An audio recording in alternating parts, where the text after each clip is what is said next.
You know the vibes. Welcome back to another episode of the Hoop Genius podcast brought to you by NBA 2K25. It's myself, Mooncey, alongside me, as always, three-time NBA champion, Mr. BJ Armstrong, in his championship jacket. How you doing, B? Oh man, it was a little chilly today. A little Oh, chilly. oh, We got a really? little rain. Yeah, it was a little chilly. We got a little rain today. So what I can mean, you we, do? we had a little snow yesterday in No, March, a so little chill, a little chilly. It's a little chilly there too. it's horrible. It's A little horrible. chilly. But how you doing But today, Mo? You doing good? the weather's not great, but at least the Thunder is over for me now because the Celtics aren't going to see OKC again till maybe the NBA Finals, and I don't need to worry about that. You like that segue? I thought that was pretty Hmm. good. I didn't even plan Yeah. that one. I didn't even plan to talk about the weather. Oh, okay. Um, yeah, no, I'm okay. I watched the Celtics OKC game last night. It was pretty interesting. What are your thoughts before I go on a little rant here? You tell me what you thought, B. That game didn't bother me. I'm not. It's too early for that. Everyone didn't have their total roster. I'm not going to worry. What Jalen Williams didn't play. Everyone wasn't there Caruso for didn't play. Craig. Yeah, everyone wasn't there Porzingis didn't play. for your Celtics. So good game, very entertaining. You saw some excellent players. SGA again continues to make his case and showed you why. You know, he is an MVP candidate. You have your guys. Tatum played big. Jaylen Brown didn't have big numbers last night. Al continues to be he should be a case study. He just comes in and plays very well. So it was a good game, but overall, I'm not concerned about it, and I moved on. But go ahead, let me hear what you got to say though. I watched this game last night, and I really feel like an old head now because Well, you're not an old head, so what you can feel that way. You're not an old head though. my You're a young hairline's guy. saying different. Yeah, But I, you're a young I, guy. I watched this game, and the Celtics put up 94 shots in the game last night. 63 of those shots were from behind the arc. Okay. So like two-thirds of your shots are threes, which okay, cool. The Celtics do generate wide open threes. They swing the ball on offense. They play unselfish basketball. I'm not mad at that. But sometimes you can't have a hot shooting night every night. Sometimes the ball just isn't going in the hoop. Like they shot 20 for 63, 31.7%. All right, cool. But the amount of shots I saw from Jaylen Brown, Al Horford, whoever it is, where the ball's kind of rattling in and out, and then the bounce just doesn't go your way. Everyone has nights like this, right? But they keep shooting them. And they keep shooting them, keep shooting them, keep shooting them. The problem with that is then you go and look at the OKC Thunder got to the free throw line 35 times. The Celtics got to the free throw line 12 times. It's hard to generate free throws when all you're doing is shooting threes. And this isn't a rant of like the NBA shoots too many threes because the Celtics won a championship by playing this style of basketball and shooting a lot of threes. My point is when your 3-point shot is going through a stretch where it's not falling, maybe like Jaylen Brown, 0 from 5. Drew Holiday, 1 for 7. Payne Pritchard, 2 for 9. Sam Hauser, 1 for 4. Maybe just put the ball on the floor, attack the paint, try get a bucket, maybe get fouled, get to the free throw line. Because people don't understand, it's not just numbers on a spreadsheet. If you're having a cold shooting night and you get to the free throw line, it just gives you a chance to reset, find your rhythm again, go through your form shooting, knock down that free throw, and then the next time you shoot a three, maybe you shoot it a little better. But the Celtics, with the exception of Jason Tatum, who got to the line 5 times, or he went 5 for 5 at the free throw line, Derek White and Luke Cornett, no one on the Celtics got to the free throw line last night. Jaylen Brown did not attempt a free throw. And if you're having a cold offensive night, that's the place you go to get it going again. So that's just my take on it. I'm not doing a whole rant of oh, the NBA shoots too many threes now. It's boring watching the threes. I think the Celtics generate 3-point shots in like some of the ball movement they had on display was fantastic. And obviously there were some threes that are very questionable, but some of the threes they generate wide open. And sometimes it's just not your night and they don't go down. And that's okay. But the question is, when the shots aren't going down, are you that dictated to by the math that you're going to stick to it and keep shooting them regardless? Or you're going to put the ball on the floor and make a play? But that's just my perspective on it. You can't argue with the results that the Celtics, not just last year, but they've consistently played a brand of basketball that has allowed them to win and achieve. So I have no argument with their style, their choice of style, and what they've committed to, because look at the results. I don't even look at them as rants anymore. If our job is to point out what we see, if you're shooting threes and you're at the bottom half of the standings, maybe there's a possibility that you should change something. But you can't commit to playing a style because it's fashionable or that's the trend. Find a style that works for you. If you shoot all threes and you have the results, you won't hear a word from me. So old school, new school, just play a brand of basketball that works for you, whatever that may be. The Celtics have played this way and they've committed to this way and they have the results to show for it. This is their brand. This is their brand. Just like the Warriors prior to that, I understood why the Warriors were playing that way. What I can't understand are the other 25 teams that was trying to play the same way without the same. So you mean to question why the Chicago Bulls are second in the NBA in 3-point attempted per game? The numbers are Charlotte in. Hornets are top 10 in the list, and the Utah Jazz are Washington Wizards. For the people who, and I respect the numbers, I respect the results, I respect it all. The numbers are the numbers.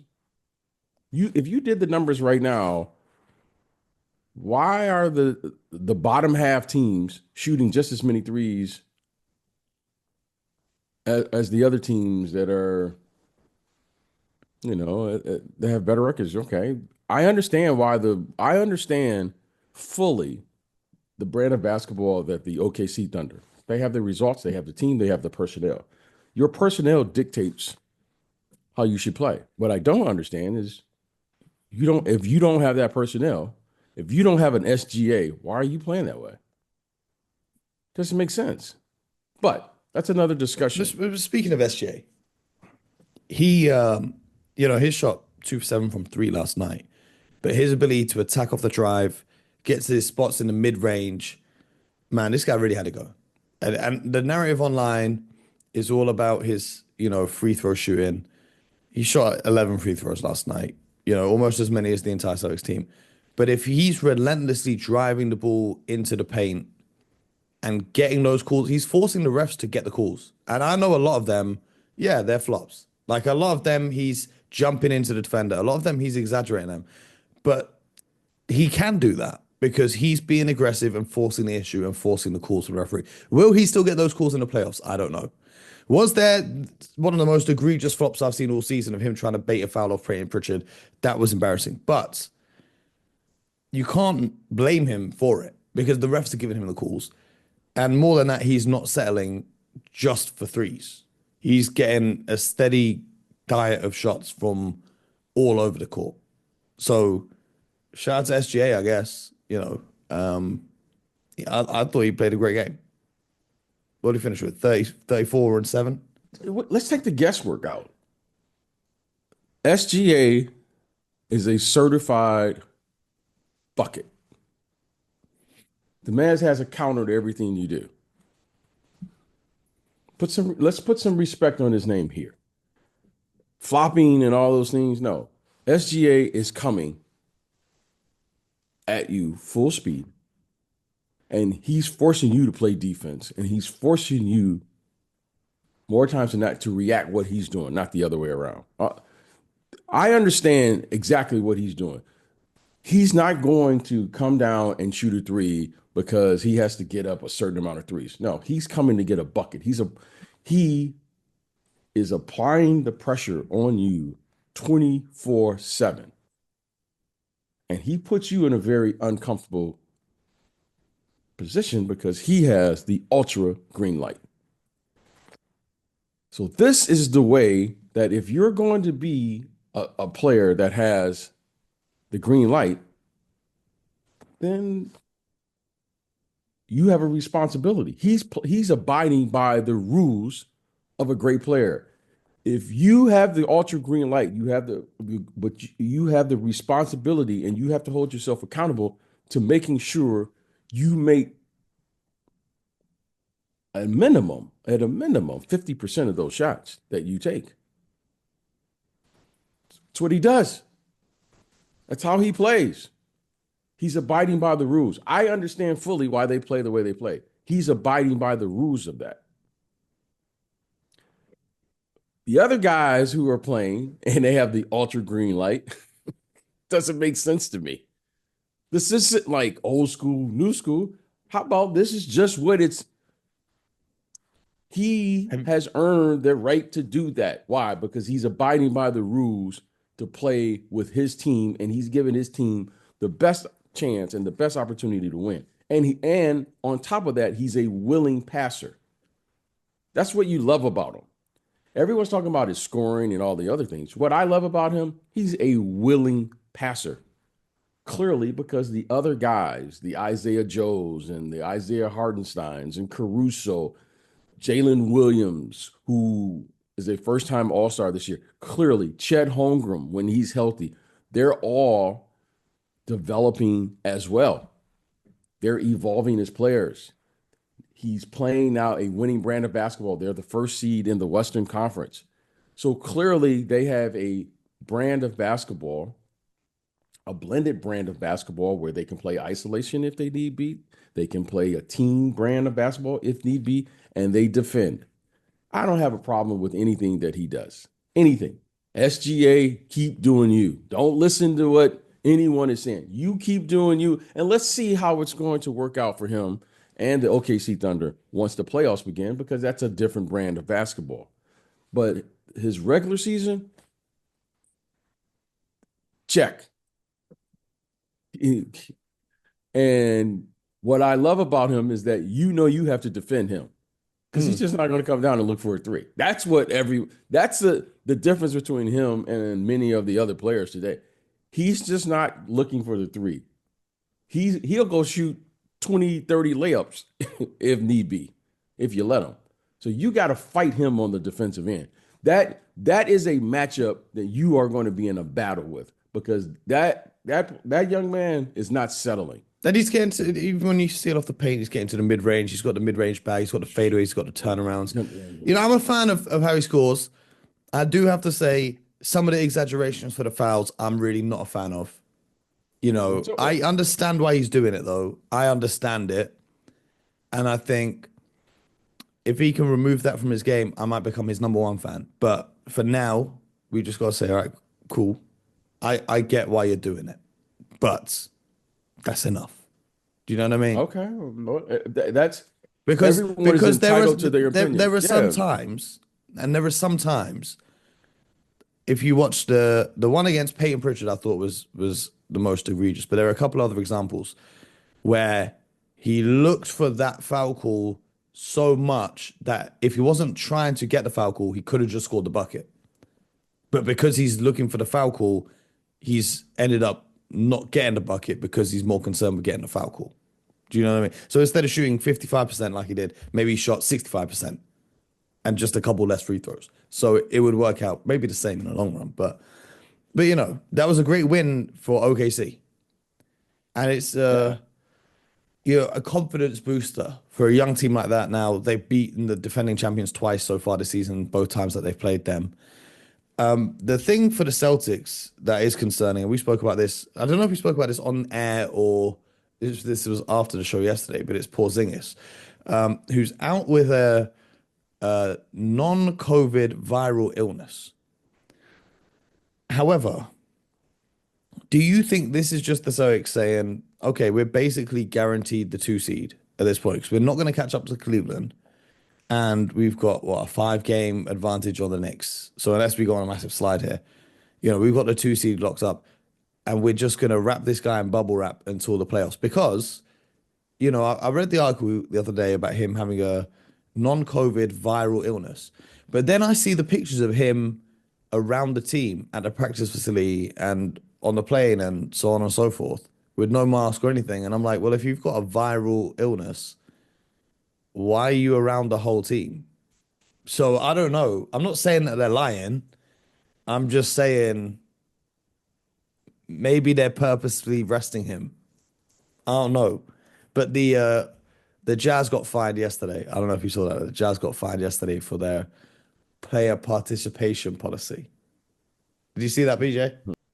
Go ahead. Share with me, Mo. Please share with me. The Utah Jazz were fined $100,000 for violating the NBA's player participation policy. They failed to make power forward Lauri Markkanen available on numerous occasions, which is a violation because Lauri Markkanen is deemed by the NBA as a star player because he was an All-Star in 2023. The Utah Jazz have held him out since February the 22nd, with the Jazz saying it's for injury management on his lower back. And as soon as the NBA fined the Jazz, it was announced that Lauri Markkanen would play last night, and his back injury magically disappeared. And he scored 14 points in 28 minutes in the loss to the Memphis Grizzlies. What were your thoughts, though? Because I know you were watching that game closely. I'm going to show some discipline here and say nothing. That's what I'm going to do. Because what our listeners don't want is someone piling on to the things that we know are happening in the NBA. We want to highlight the very best of the NBA. We want to highlight what happens on the floor. This is let the league do their job, let the Jazz do their job. But let's make a segue. That was a really good game last night, by the way. Talking about the Jazz at the Memphis Grizzlies. So how about that, Mo? We're just gonna pivot right on. It got a little. I saw that little Ja Morant dunking transition down the stretch, and him and Colin Sexton going a little back and forth. I'm here for it. Everyone in the NBA was a little bit here. Do you see Steven Adams and Mason Plumlee last night? Man, did I see that? That was. Do you know what really made me laugh when I was watching that? Like, you've got the referees just there, and there's these two 7-foot guys who are trying to wrestle each other. And I just look at the referees like, what are you gonna do? Like, if these guys really started having a fight, there is nothing on earth that you could do. At least, like, I watch UFC, right? In UFC, the refs are usually bigger than the fighters. So at the very least, they can actually break up the fight. I just looked at it, just like, this is hilarious. But speaking of big dudes, and this is a terrible segue. I can't believe I just said that. But I wanted to the NBA community lost a couple former players in the last couple of days. So I wanted to pay my respects. Yes. Oliver Miller. Yes. He played in the NBA, a little cultural icon, played around the league. He had a reputation for, being larger than life in more ways than one in terms of, being a player who played with my body type. You know what I'm saying, BJ? He was Mo before Mo came around. But Oliver Miller passed away. So condolences to him and his family, and also Junior Bridgeman. Yes. One of the most fascinating stories of an NBA player passed away at age 71. So condolences to him and his family. Bridgeman, the most last thing I heard about him was that he bought a stake in the Milwaukee Bucks. That's possible. He has been around, certainly, a terrific former player. And then what he was able to do in transition after the ball was just as or more impressive what he did when he was a player. and what he was able to do and accomplish, not just because he was able to make a lot of money, but the impact that he had on so many people, so many young people. And I mean, he was just a very impactful person. I had an opportunity to know both. So my condolences goes out to all the families here in this situation. But Junior Bridgeman, well, that he'll be all will be missed, and to Oliver Miller and his family will be missed, and our condolences here. And as we all are big fans and big followers of the NBA, and we know these people, so I played against Oliver in the NBA Finals. Um, I think it has the NBA Finals with Oliver Miller, but when I've he was on the played against. Suns. He's on the Suns. And then I did not play against Junior, but I had an opportunity to meet him numerous times. If you guys listening to this didn't know, Junior Bridgman made $2.5 million throughout his entire NBA career. And then he turned that into billions of dollars. While he was a player, he worked in a Wendy's to learn how the business works and then bought a whole bunch of franchises and then created a whole business empire. And I just checked, he did buy 10% of the Milwaukee Bucks Right. Yeah. last year. Yeah. So yeah, because they had new ownership there. But yeah, Junior was he was when you say what he was able to accomplish so here, but more importantly, great guy. Yeah, And he was a great man. Always had time for you. And like I said, I knew both, so it's very very sad news, very unfortunate news. However, um, I'm just got the opportunity to spend time with both, to compete against one of them, and yeah, it was a tough day. absolutely. It's a sad time in the NBA community. Um, but here we are. Um, that's another episode of the Hoop Genius podcast. We'll be back tomorrow. BJ, anything else we want to talk about before we get out of here today? No, well, we had a lot of things to discuss, but we could save it tomorrow. We'll have more news tomorrow. We'll have more stuff to get after it. How about the Yeah. one game we didn't talk about, the Minnesota Denver game? Did you watch that one? I did not watch that game. I did I not. was flicking around some I different games. did not watch that game. The Wolves won, right? Did I see that Yeah. right? The Wolves won. Um, and I feel like while we're here, we need to give some flowers to one Mr. Julius Randle, who caught a lot of criticism, but the Timberwolves are now 11-0 in the last 11 games that Julius has played for them. How about that? Julius Randle. It's why I love Julius Randle is because he can accept the criticism and plays through it regardless. Yeah, Oh, he's yeah. not doing this. He does. He did it in New York City. Do you think really he's bothered by some criticism or whatever he's doing in Minnesota? This is like, okay. So I just want the people to recognize this young man. I had a chance to get to know him since high school. He is mentally tough. Okay. So I'm going to say this, then I'm going to say it now. I'm not concerned about Minnesota. And the reason being is because mentally, I know Julius Randle is tough. I know that. I know that. I know he's there.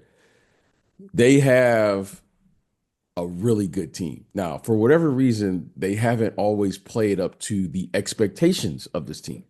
But when you look at their roster, you have Naz Reid, DiVincenzo, uh, Alexander Walker coming off the bench. Mo, that is as good as you can possibly get in the NBA. You got three guys who easily could be starters in this league coming off the bench. They have a good team. I don't know what's going on with their I don't know what's going on with their group. But when you look at the team, you go, that's pretty good. They will figure it out. remember, it takes a little time. I know we want instant gratification now, and that's the era and age that we live in. But they're still an opponent that I wouldn't want to play because they have veterans, they're tough, and if they figure out a brand of basketball that works for them, they're going to be a tough out. But first, they have to get there. So that again, they'll show you. They'll have stretches like this where they'll show you what they're capable of doing. Mhm. And that was a really good win. I mean, Ant-Man's, he's doing his thing, and Julius Sixth Randle win had a in a really, row yeah, for the you know, Timberwolves. and Warriors have won McDaniels had a good 5. game. Yeah, McDaniels had a good game. Yep. So, but I see those are the things that you don't underestimate. You go in there and you beat Denver at home by 20. That's saying something. Yeah. I mean, you're saying something. Now we just were singing the praise for the Denver Nuggets yesterday or 2 days ago about what they did against OKC, and then Yeah. all of a sudden Minnesota comes in and beats them by 20. So there's a lot of basketball to play. They We'll need be Aaron here Gordon for it. back. Yeah, we'll be here for it, and I think that's about it. That's all we can. That's all we have for today. Anything Yeah, else? yeah, yeah. The Wolves won their 6th in a row. The Warriors won their 5th in a row. The Rockets won their 4th in a row. Like the Western Conference seeding, I think it's going to go right down to the wire. And I think that's going to be really. I love when that happens. When the final few weeks of the season actually matter to these teams. Yeah, you like that. You like that. I like when players care about the games they're playing in. Believe it or not. Imagine that. You know Imagine what I that. mean? But Like I I know don't I like know I they don't like when care. the seeds get locked up too early. I don't like that. Yeah, the players care, bro. Trust me, they Yeah, care. yeah, yeah, yeah, yeah, yeah. But that's another episode. Subscribe to the show, YouTube, Spotify, Apple. We'll be back tomorrow with more. So do not miss it. And appreciate you as always, BJ. Until tomorrow. Get buckets.